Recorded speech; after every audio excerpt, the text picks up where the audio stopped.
Time blending is a technique where multiple photos taken at different times are combined into one image.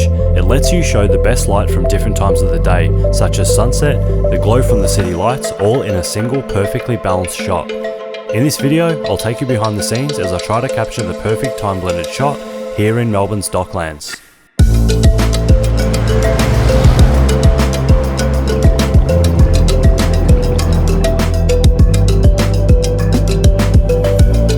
Picked up the keys for the Airbnb apartment that I have for the night in the Docklands. So this is my first time in here, and like I said, all I've seen is images on the internet, so let's check out this view. This is where we're going to be shooting our little time blend from, the balcony hopefully. Little bedroom in here with an amazing view. That's awesome. And we'll just check out on the balcony here, which is... Whoops. What is going on with this door? There we go. Alright, it's not bad. That's actually sick. So I think I'll probably... Yeah, I'm going to explain my composition and things like that. We're going to run out of time pretty quickly because it's already 3 o'clock and unfortunately we're coming into winter. The sunset's really early, so yeah, I got to kind of get a move on. I'll get my camera set up. What I want to do is, I'll explain it to you later anyway, but I want to kind of get a daytime shot, the sunset shot, and then a night shot, and then we'll blend those together. But yeah, check out this view. I love it. I'm kind of scared of heights a little bit, but oh, it's wild. We're not too high up, only 15 floors. But yeah, this is beautiful.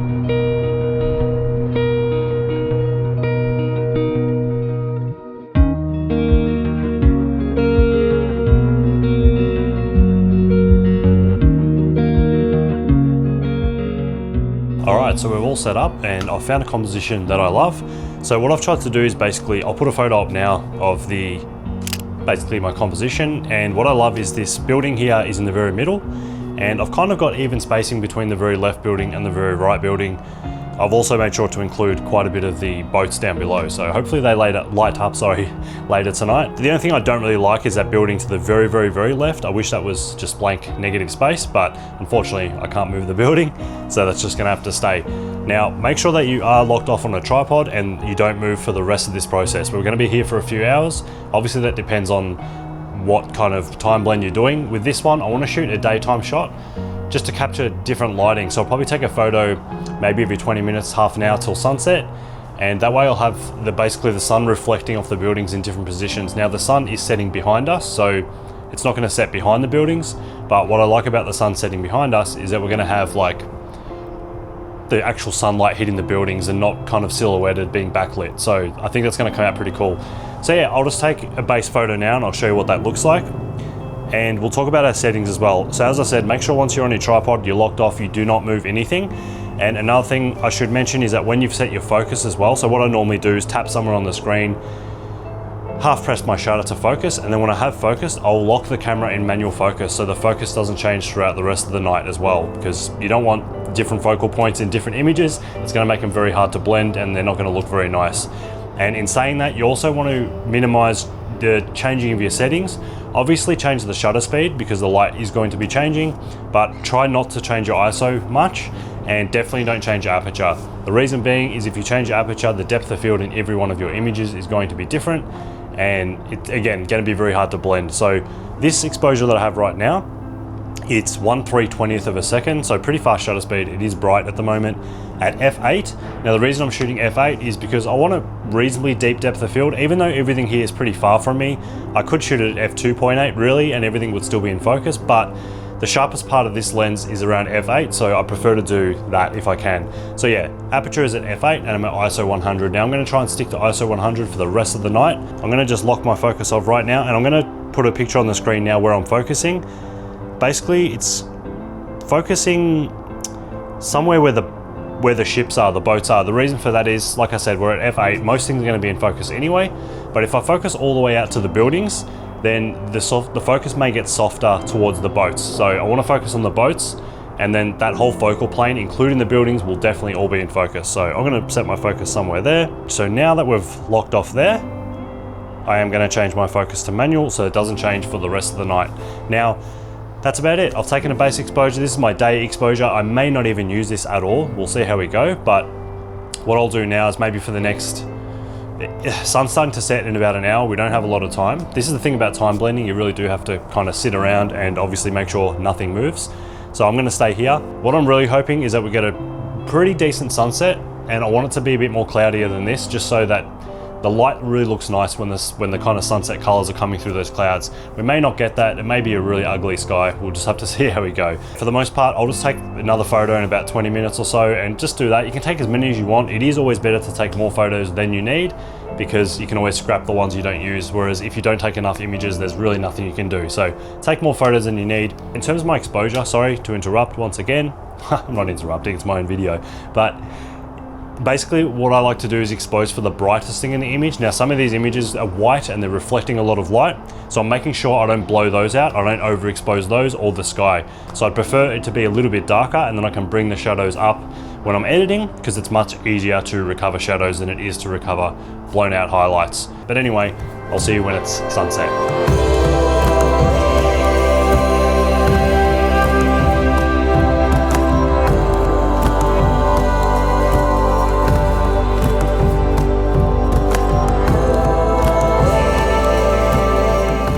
So I'm still taking photos every 5 minutes or so. The key here, or the trick here, is just take more photos than you need, as I said before, but also if the sky looks amazing or something's happening, then take a photo. So there's no real science behind it. Just, yeah, take one every 5 or 10 minutes, or if it looks amazing. So I've taken a few. I'm just gonna take another shot here. Clouds are looking really nice. There's like a violet color. I'll share the photo. So that's it there. My setting's now 1/40th, so I've come even slower on the shutter speed once again. Still at f8, still at ISO 100, and nothing's moved, I hope.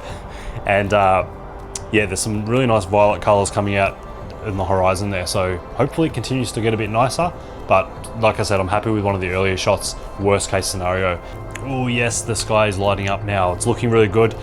That violet color I described earlier, it's coming up even more so now. So I'm so happy with the amount of cloud there is, because a lot of the times I go out and shoot, when I want cloud, it's a clear, ugly sky. And when I'm trying to do astrophotography and I don't want cloud, it's cloudy. So it's kind of risky, because obviously I booked this apartment kind of to do this. So it's so far paying off. So I'll take a shot now, show you what that looks like. Just the cloud formations, and it looks amazing in my opinion. So this will probably be my base layer, where I put the lights and stuff on top of this one, hopefully. Final settings for this one, if this is the one I use, which probably will be, 1/40th of a second on the shutter, f8, ISO 100. So as I said, none of those settings have changed except for my shutter speed, and we'll see what happens at nighttime, whether I do end up upping my ISO or anything like that, but we'll see. Sun is about to set. Well, it's going to be pretty much gone in about 10 minutes or so, so I'm pretty sure I've got the shot I wanted, and I'm very happy, very, very happy.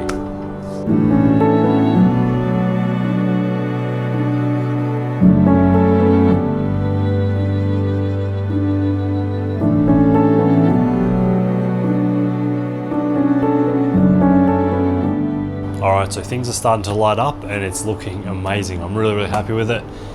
It's got to get a little bit darker still. Obviously, you want it to be the sky, the ambient light, you want to be as dark as possible, so that way the lighting on all the buildings is the brightest thing obviously in the image. So just waiting for that. It's probably going to be another maybe 20 minutes or so, but I'm still taking photos throughout just in case. But it's only slightly pretty much getting dark enough now to start taking those night photos. So yeah, I think this is going to come out awesome, I hope. Alright, so it's about as dark as it's going to get tonight, I think. So my final settings now, I'm up to 20 seconds on the shutter speed. I could definitely go faster, but I'm liking the look it's giving me. There's some cars in the background, like further on there's a highway or a road, freeway I should say, and I'm getting light trails from the cars, which looks absolutely amazing. Now, if you're concerned that your shutter speed's a little bit too long, you're worried about where you are, there might be vibrations. I'm a bit worried about this balcony because there's like these tiles, so I'm going to move when I take the photo. I'll tell you what I mean in a minute. But this railing might also have vibration, but also the boats down below might be bobbing around. So I'm going to do one at 20 seconds, f8, ISO 100. But what I'm also going to do is double my ISO to 200, which means we can half our shutter speed instead of 20 seconds down to 10 seconds. So it's simple math. If you double your ISO somewhere, you can half your shutter speed. So I'm going to take one now at 20 seconds and I'll show you what that looks like. I also have a 2-second timer set on my camera, so when I press the shutter, the camera won't take the photo for 2 seconds, and that's just to alleviate any camera shake or movement from me pressing the shutter button. So what I'm going to do is press the button and get off the balcony completely, just in case I'm vibrating it myself with my feet standing here. So I'm going to press the shutter button, do a 20-second exposure, and then I'll do another one, but I'll walk you through the settings on that one in a moment, and then that way we've got an option of which one we decide to use. So I think I'm going to like this one the most, the 20-second one, but we'll see. So I'm going to hit my shutter now, you'll hear it counting down, but I'm going to jump out of the way, and then I'll show you basically the 20-second shutter speed image. All right, and that's it right there. Now, every time you take a photo, make sure you do zoom in on your camera and just check that there is no motion blur. Everything's in focus that you want and you're happy with it. That to me looks really good. That's up on the screen right now, but I'm going to do another one just as basically a backup. So I'm going to up my ISO to 400, which will allow me to shoot a 5-second shutter speed. So that still might be too long. I could even go higher on the ISO, but I think I'll be happy with this. So let's take this photo now, 2-second timer once again. I'm going to jump out of the way, and then once I do this, we're done. All right, and that's the image right there at 5 seconds. I think I much prefer the 20-second version. There's a lot more going on with all the light trails, and I don't think we've got any motion blur from the camera vibrating or anything like that. So that's all. Obviously, I'm going to show you how to edit these, but I'll have to wait till I'm back at my computer. And yeah, so I'm going to enjoy the rest of the night here.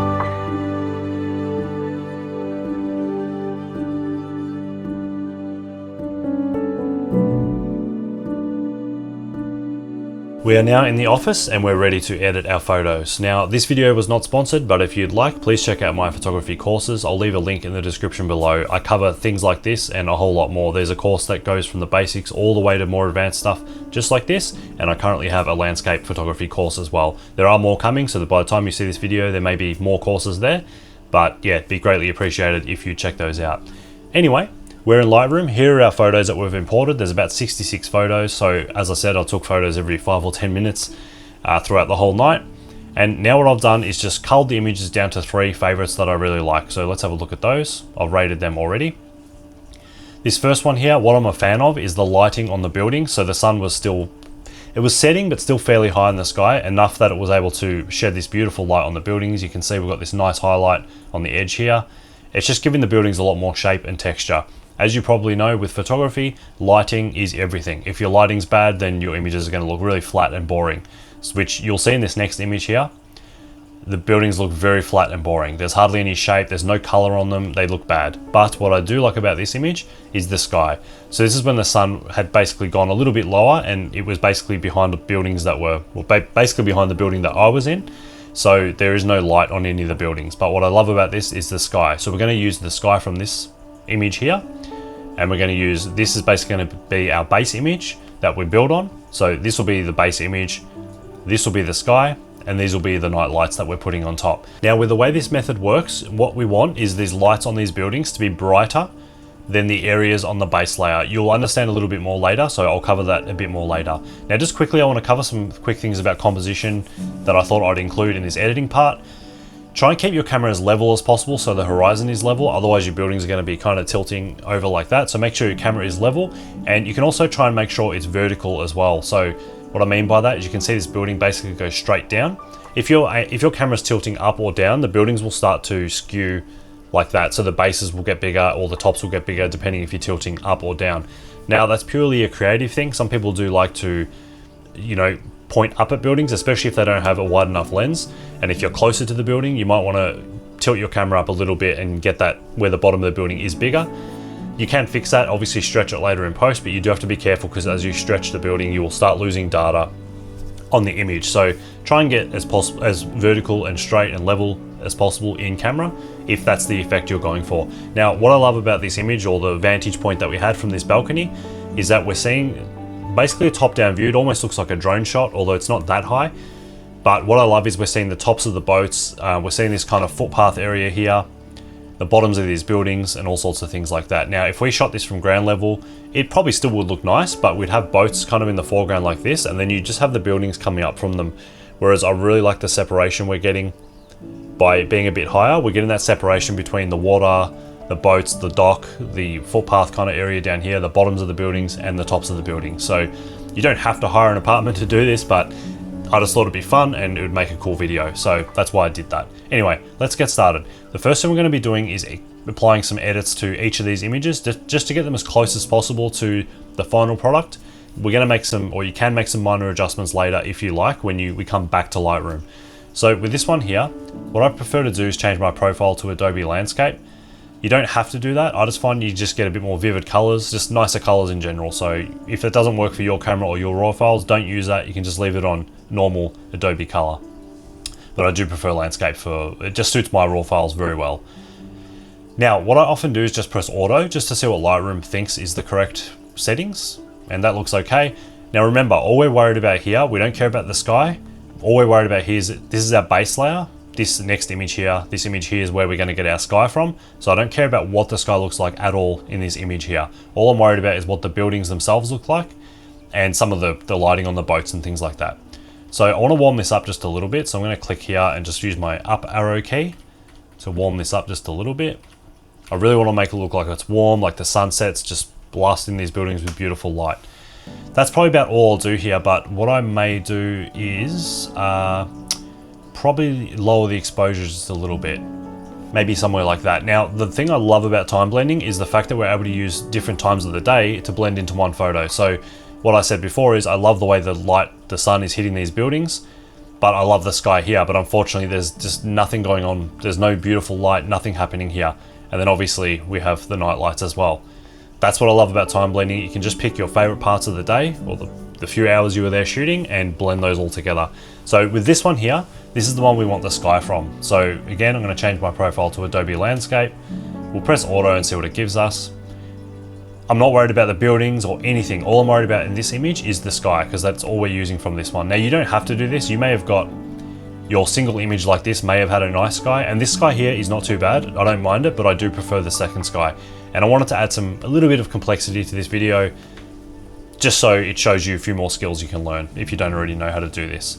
So yeah, all we're worried about with this one is the sky. I want to warm it up a little bit to make it look a bit more like the sun's kind of blasting through, maybe something like that. Gonna add some texture, just to bring out that beautiful texture in the sky. I normally don't play with clarity, but when it comes to skies and things like this, I do want to add just a little bit. Now, as you can see, this area is starting to look very ugly and over-processed, but we're not worried about that because all we're using is the sky. And I'll add some dehaze as well. Maybe something like that. And we could maybe I don't know if we should add some saturation. We'll see what that looks like. Looks okay.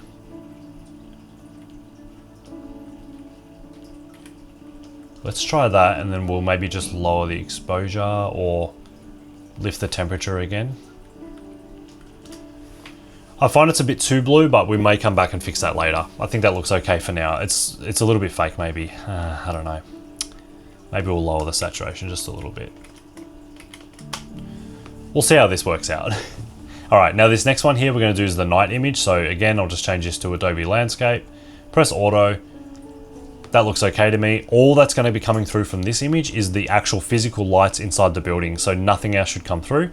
So now that we're happy with those three images we've given a little edit on, we can click the first one and then holding down shift to select the last one, then right click, edit in, open as layers in Photoshop. Okay, so now those three images have loaded up into Photoshop as separate layers. As you can see in the layers panel here, we have 1, 2, 3. They're those three images. So this top one here, you can name these if you like to, but what we'll do first, with the first one selected, just gonna hold down shift and click the last one. Then we're gonna just come up to edit, auto align layers, leave that on auto and just click OK. This is just going to make sure the images are perfectly stacked on top of one another. Even if you use a tripod, even if you're as still as possible, it's still good practice to do this just in case something moved. So I always do this when I'm blending or stacking images in Photoshop. So now they're selected, you can see there must have been some movement because you can see this checkerboard pattern on the edge here. So Photoshop has had to move one or two of those images in order to stack them on top of each other perfectly. So that's a good practice to get into. The next thing we're going to do, I probably wouldn't normally do this for only having 3 images, but for the sake of you following along, it'll make more sense if I name these layers so you know exactly what I'm working on. So this top one here, we'll just double click the top file name there. We'll call this Sunlit Buildings. because that's exactly what it is. Then we'll turn this layer off to see the layer below. We'll call this sky. And then obviously this last one here will be the night lights. Now what I normally do is drag the night lights layer to the top because it is the last thing we're going to add. And we'll turn these two layers back on. Now, what I want from the sunlight buildings layer is obviously all the buildings, all the foreground. We just don't want the sky. So with this middle sunlight buildings layer selected, come up to select and then click sky. And now it's selected the sky. What we can do is just press delete on the keyboard, but I prefer not to do that. I prefer to use a thing called layer masks. Now I'm not going to go into detail about how they work because they are quite confusing. I do cover that in my course, but there's also a million videos on YouTube about how layer masks work. But basically, with the sky selected, we're going to hold down Alt or Option on our keyboard. Now it hasn't done the best mask. I can see there's areas here that I could fix, but I'm not going to do that just for the sake of time. So holding Alt or Option on the keyboard, I'm going to click the layer mask icon just down here. And bang. What that's done is removed the sky from the sunlight buildings layer and revealed the sky from the sky layer below. So I'll just click this so you can see what the layer mask looks like. Anywhere that's black is hiding this current layer. So it's obviously hiding the sky. Anywhere that's white, it's showing this layer. So the sunlit buildings are still there, but we've hidden the sky by using black. It's basically made the sky black, which means we're seeing through that layer into the layer below, which is our sky layer. So the way this works, let's say you have two pieces of paper and you cut a hole in one, you're going to see through to the paper below. That's basically how layer masks work. So this area that's been cut out is the area that's black on our layer mask. So we'll turn that just back to normal. So if you can see, if I turn this layer mask off and on, it's the original sky, and then with this layer mask on, it's the sky from the layer below. So this sky layer here, if I turn this layer off and on, you'll see that there's nothing there because it's hiding it. So now all we have to do, if we're happy with that, turn our night lights layer on, and this part is very, very easy. Just set the blend mode here from normal and change that to lighten. And all that's going to do is only let the lighter or brighter pixels shine through. So none of the night light layer will show through. So none of the night image that we took will show through, except for the brighter parts, which obviously the lights on these buildings, the boats, all that stuff is brighter than what was there previously. Just make sure your base layer, the layer that, let's say this sunlit buildings here, just make sure that's not too bright, where it's to the point where it's going to be brighter than the building lights, because otherwise they won't shine through. Yeah, so now that we've done that, you can see we can literally turn the lights off and on in these buildings, and it looks awesome. And that's how that works. So if you just have one image, let's say you captured, let's say we turn this off, turn that off. Let's say you're very happy with just one image that you took throughout the day where the sky looked good, there's nice lighting on the buildings and things like that. You don't have to have 3 images. Well, some people do these with 10 or more images, but you don't even have to. You can just have the 2 images, one of the base layer and one of the night lights, and all you'd have to do is turn the night lights layer on and change that blend mode to lighten. So as you can see, we've just turned the night lights on our original layer, but I wanted to add that sunlit buildings layer in, because if you see, if I turn this off and on, it just adds a lot more beautiful color to those buildings. Color, shape, texture. You know, some parts look better on the original layer, some parts look better on that layer. We could paint those in and out if you really wanted to. Let's say for the sake of this, we're happy with this. I'm not entirely happy with it. I think the sky's a little bit overdone, but I'd fix that.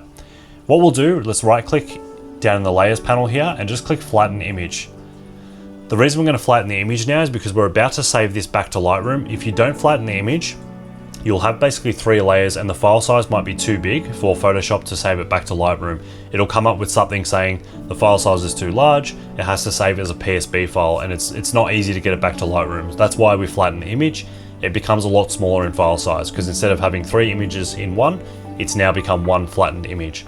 But at this point, what we can do is fix up some things that we weren't entirely happy with. So I'm going to grab the remove tool here, and I'm going to remove some things like these light streaks. These are from the light layer, when the lights were on at night. I'm going to remove this boat here.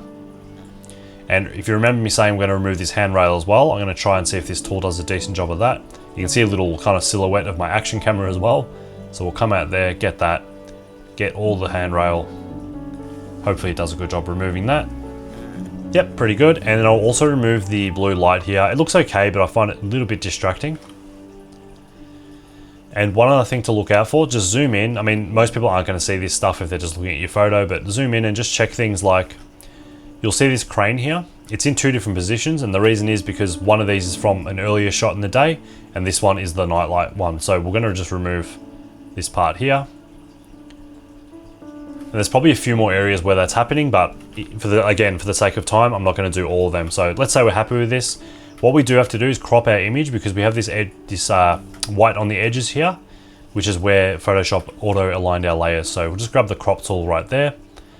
Left click the corner, hold down Shift and Alt or Option, and what that will do is keep the same aspect ratio so we're not resizing the image weirdly, and we can just crop in just a little bit to remove those edges. Press Enter. At this point now we can press Control or Command S, or you can come up to File and Save, and this will save back to Lightroom where we can make some more minor edits to finish this image off. Okay, so here's our image back in Lightroom, all blended, all stacked, all done.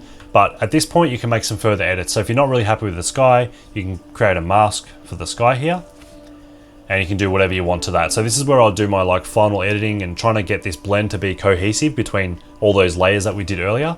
So let's say, for example, I might want the sky to be a bit cooler in color or warmer, or lift the exposure, lower the exposure. I can do all that stuff in Lightroom now and clean up my image. So yeah, I think that's really about it. This isn't going to be my final image. I'll put my final image up at the end. I spent quite a bit more time on my final image just for the sake of this lesson, but it's all basically the same stuff I've already done, but I just made better selections of the sky and spent a little bit more time getting the sky and things to look the way I liked it. So hope you enjoyed this one. It was a very, very fun video to make. Please check out my courses below if you're interested. Again, thank you for watching. Please subscribe if this video helped you. I have plenty more videos like this on my channel and more to come. So thank you very much for watching.